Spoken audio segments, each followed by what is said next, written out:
Have you ever wondered what games you should keep or you should lose? Find out here at Purge Reviews. Twilight Struggle Red Sea Conflict in the Horn of Africa is a miniature version of Twilight Struggle. For a while, this has been all the rage. You get those little small Ticket to Ride boxes and little small Pandemic boxes, and here we sit with a Twilight Struggle version. I'm amazed by the legs that Twilight Struggle has had. It's a great game. It's really fun, but it's also a very niche game. You've seen a collector's edition come out, and now a miniature version of this, and it's brilliant. I'm in for it. I'm there. I'm just surprised that it happened also. You don't really see this happening as much. What do you get here? I get Twilight Struggle, about 95% of it, in a smaller box. Now, some of the rules have been changed to streamline it.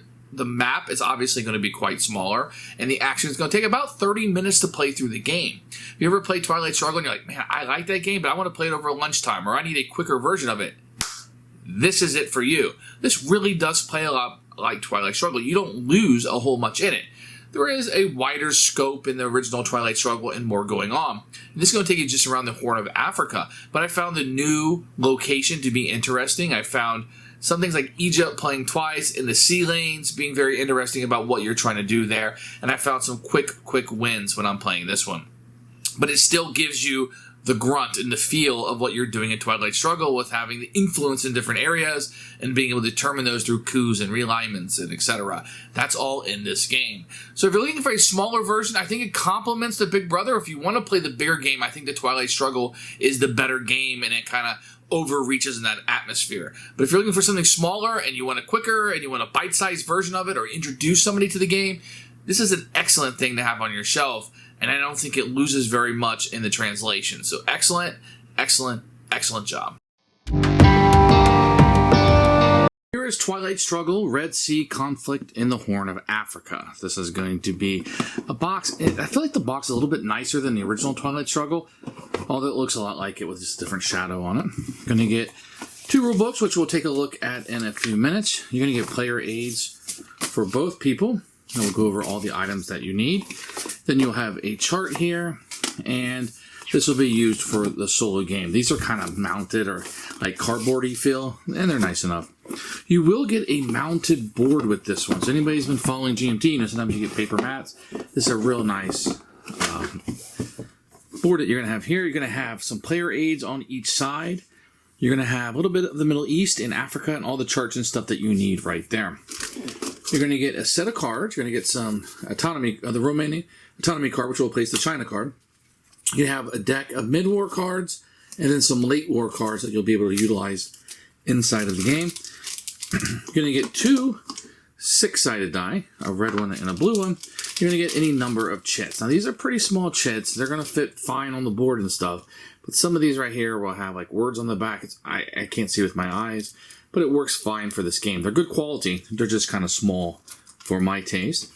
Going to be no kind of insert inside. I just kind of put my cards in here. They kind of fit fairly nicely. I'm still going to sleeve these. I think these are fine quality, but I don't know. I feel like I'm going to sleeve these up. They just don't have like a linen finish on them or anything, which I prefer. The game is going to come with 2 rule books, a solo and background book. So it'll tell you about all the history in the game and how to play it solo. I'm not going to concentrate on this one too much. This will be the actual rule book of the game. And as you come in, you're going to see on this page that you're going to have quick start rules. So if you already know how to play Twilight Struggle, you really don't need to read this page. It'll refer you to some other things. You also go to 8.1.7 and read that. For the most part, these are all the changes. Otherwise, it's going to jump right in, give you an introduction about what's going on in the war. Components, no pictures, but that's kind of common for GMT. And it's going to read like a VCR manual. So 2.1.9, 2.2.5, it's going to refer to it. That's going to make it really easy to reference, but some people aren't very good at reading like that. You can see there's plenty of pictures. This in italicized here is all examples, so they'll teach you something like here, 6.13. Here's an example of it with a picture attached to it. So very easy if you can be a little bit of a patient reader and go through this and learn how to play the game. So overall different games, some tournament rules, some optional rules that you can add in, and some charts on the back. So not a very hard rule book to get through, especially if you play Twilight Struggle. This will be a breeze. So here's what the game is going to look like set up. If you look here on the board, it's going to tell you we're going to put your influence. You'll put it there. Space races down here on start. Your military ops, your VP, doesn't matter which side. Your action resolution, your turn marker, and DEF CON will start at 4. It's easier if one person sits here and one sits on the other, just because you have your reference there, but it's not 100% necessary either. The USA player will start with the Roman autonomy game card in front of them, and then you'll take the mid-war cards, you'll shuffle these up, and you'll deal 9 to each player. Once they have their 9 cards, you're ready to start playing. I'm going to give a quick overview of how to play this game. So you're going to have these cards in your hand. Each of the cards can be used for a few reasons. You can play for the ops, which we'll get into in a moment, or you can play it for the paragraph at the end. There's USA cards, there's Russian cards, and then there's cards that work for both because they'll have both of the colors on it. If the USA player is to play a card, say I want to spend it for the ops, that's fine. The paragraph will not apply because this is a USA card, or I could just choose to play it for the event. If I'm the USA player and I want to play a USSR card for the ops, I may certainly do so, but the event will occur every single time. Then if I play a card that could be for either of us for the ops, the event will not occur. Okay, so there's a few things. If there's an asterisk on the end of it, that means once this is played and the event is done, it comes out of the game.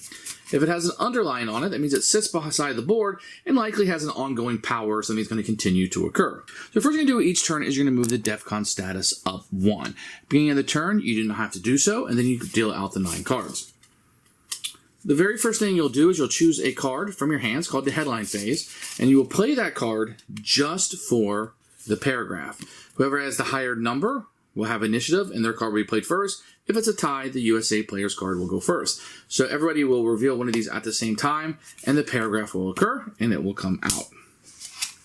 Then, for the next 7 rounds, you will take turns with the USSR player going first, and then USA, you will play a card from your hand. Once again, you can play the card. Say I'm the USA player, I can just play it and do whatever the paragraph says. Very easy. If an asterisk, it comes out of the game. I can also, if I have a USSR card I definitely don't want to play because it's too powerful, I can put it into the discard pile, and I can attempt to go up on the space race. Each one will tell you, this one says it has to have at least 2 ops, this one has 3, so I'm fine, and I have to roll my dice. On a 1 to 4, I move up. So I got 2, then I would move up, I'd flip over, saying that this round the space case card had been played. You only play 1 per turn, there's 2 turns to the game, and I would get this power, move 1 influence from 1 country after the headline phase. So, if the Russian player does not move up, I will have that power. If I were to get up here, the first player gets 2 victory points, second one gets 1, and if you get up here, you draw 1 card and you get 3 victory points. Once the player moves up, then the power no longer applies, but if they're behind you, then it would. So the trickier thing to do is when you play a card for the ops. So this is pretty simple. It has a 2 ops. I can add 2 influence to any country that I'm already in or adjacent to where I want. So I'm in Ethiopia. I could simply put 2 in Kenya. Now the reason why it's going to be 1 is because I have control of it. If you don't have control over it, then it will be on the white side. For example, Saudi Arabia requires 3 in order to have control of it. So that means I have to have at least 3 influence and 3 more than my opponent. So if my opponent has none there, then I only need to have 3. If they have 1 influence there, I would have to have at least 4 in order to control it. So Ethiopia and South Yemen would be controlled because it only requires 1, and the opponent doesn't have any. In Somalia, they don't have control of it. It requires 2, and USSR only has 1. So with the Ops 2 card, I could simply add 2 to a location I'm already in. So I could have made this 3. I could add 2 here, or I could add 1 to multiple places. So maybe strategically I want to add 1 to Kenya, and then maybe I would add 1 more up here in Sudan, which would give me control of that. Very simple. Or I could play this for a realignment. So realignment is going to work a little different. It's going to cost you 1 of your op points. I've got 2. So let's say I wanted to do a realignment in Somalia. I don't have to be there or adjacent to it, but I want to try to do a realignment here. I'm also going to get 1 to my roll for each adjacent country that I control, which is the Sudan right now, and plus 1 if I have more influence. So they're also going to get 1 to their roll. So that's going to kind of wash out. Then both of us are going to roll the dice, and they rolled a 6 and I had a 1. So I did not have a higher number than them with all my bonuses, so my realignment would fail. If, for example, I had rolled 4, and let's say they had rolled 1, I get plus 1 for the adjacency, so my 4 would become a 5. They have more influence, it would become a 2, so you would take 5 minus 2, which would be 3, and I could take away up to 3 influence. They only have 1 there, so that would simply come off of the board. I would not be able to add anything into it. Okay, Let's reset the board, and that's how realignment works. I should note that I can do another realignment because that was just one, so I could attempt another one since I played a 2 ops card. Let's move to coup. So a coup is going to work a little bit differently. A coup is going to allow me to not only take your influence off, but be able to add some more of my own. So let's use the example of Somalia. I'm going to try to do a coup here. My ops is 2. I would roll my die, it's 5, which I would add to the 2, so my 5 becomes a 7. So I have a score of 7. You would take whatever the number is here and double it, 4. So 7 minus 4 means I can get rid of 1, it's 3, so I can get rid of 1 of his, and then add 2 of my own. Now, if this had occurred in a battleground, then DEFCON would go down. Now, if DEFCON goes down to these, you can no longer do coups or realignments in the Middle East. If you ever push this all the way down to nuclear war, then you would lose the game. If it's in Ethiopia or Somalia, which has a little lightning bolt here, that means you turn over the top card of the deck. If it's a 1 or 2, then the DEFCON level would go down. If you had turned over a 3 or a 4, then it would not go down at all. But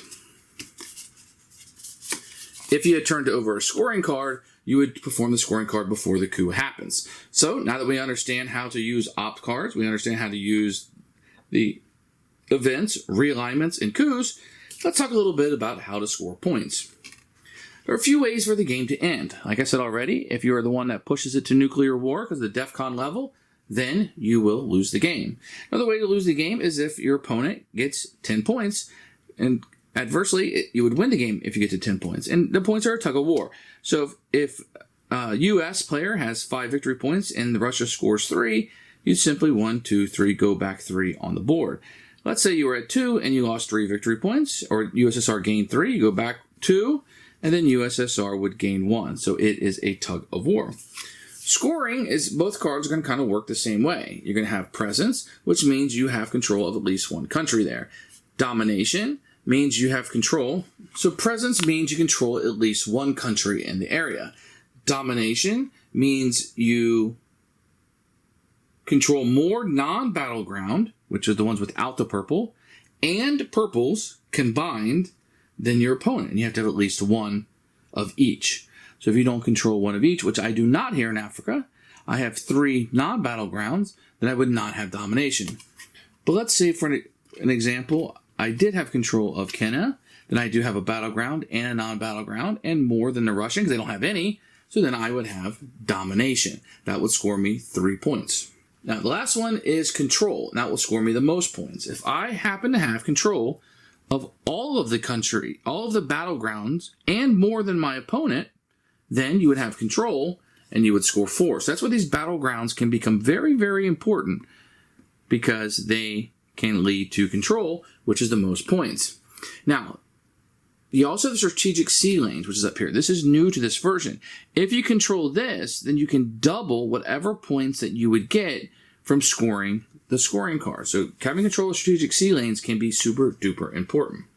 Now, one caveat to Africa that's not in the Middle East is that if you control Ethiopia and Somalia, which are these 2 right here, and you control more African countries than your opponent, you get an immediate win to win the game. So that's a little change. In this one, I think in Twilight Struggle there was one in Europe, but this one you want to get Ethiopia and Somalia. So these are 2 countries you'll be fighting over a lot, which goes with the theme. Then what's going to happen is after everybody's played their cards, you're going to have 1 card left over in your hand. You are going to see if you made the military ops. Now, whenever you play a coup card, your military ops is going to go up based on the amount of ops that you played. For our example, we played 2 op card, so the USA would go up 2 in military ops. Now, wherever the DEFCON status lands, let's say it lands at 3, then you would score victory points for your opponent not getting that. So USA did not make it to 3, so that means USSR would score 1 victory point.